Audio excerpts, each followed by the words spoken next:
আসসালামু আলাইকুম। আশা করি প্রত্যেকে ভালো আছেন।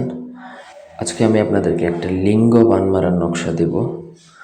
আমি আমার চ্যানেলে অনেক ভিডিও দিয়েছি লিঙ্গ বান মারা। লিঙ্গ বান বলতে কি, লিঙ্গের উপর বান প্রয়োগ করা, যেটা লিঙ্গের উপর বান প্রয়োগ করলে কি হয়, লিঙ্গের কার্যকর ক্ষমতাটা নষ্ট হয়ে যায়।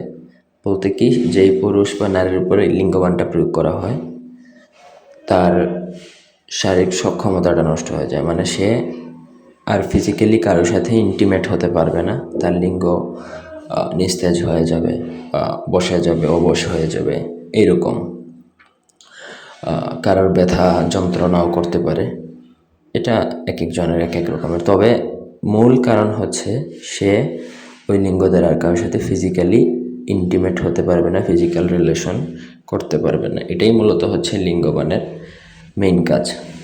এটা নারী পুরুষ উভয়ের উপর প্রয়োগ করা যায়। হিজড়া টিজড়া থেকে শুরু করে আপনি যে কোনো ব্যক্তির উপর এটা প্রয়োগ করতে পারবেন। ব্যক্তিগত যে কোনো প্রয়োজন বা যে কোনো কাজ আমাদেরকে দিয়ে করাতে চাইলে স্ক্রিনে দেওয়া নাম্বারে সরাসরি ফোনে, হোয়াটসঅ্যাপে অথবা ইমোতে যোগাযোগ করে যে কোনো কাজ করাতে পারবেন, দেশে বা দেশের বাইরে থেকে। খুব সহজ নকশা, অনেক সহজেই ধরতে গেলে। এটা লেখা কোনো ব্যাপারই না। তারপরেও আপনারা প্র্যাকটিস করে নেবেন যাতে ভুল না হয়, একটা লিখতে যেয়ে আরেকটা যেন না লিখেন। নকশাটা আপনাকে ভোজপাতার মধ্যেই লিখতে হবে, পৃথিবীর অন্য কোনো কাগজে লিখলেও হবে না। ভোজপাতা মানে ভোজপাতাই লাগবে।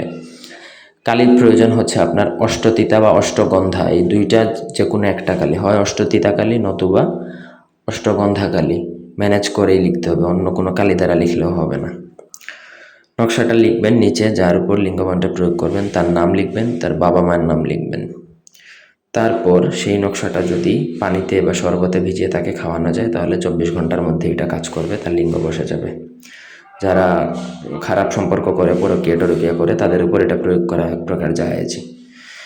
আর যদি আপনি খাওয়াতে না পারেন সেক্ষেত্রে জিন চালানোর মাধ্যমে এই নকশা দ্বারা করা যায়। সেটা সবাই পারবে না, যারা জিন সাধনা করতে পারে তারাই পারবে। আমি শুধু খাওয়ানোর নিয়মটাই বলে দিচ্ছি। তো এই ছিল আজকের ভিডিও। ধন্যবাদ।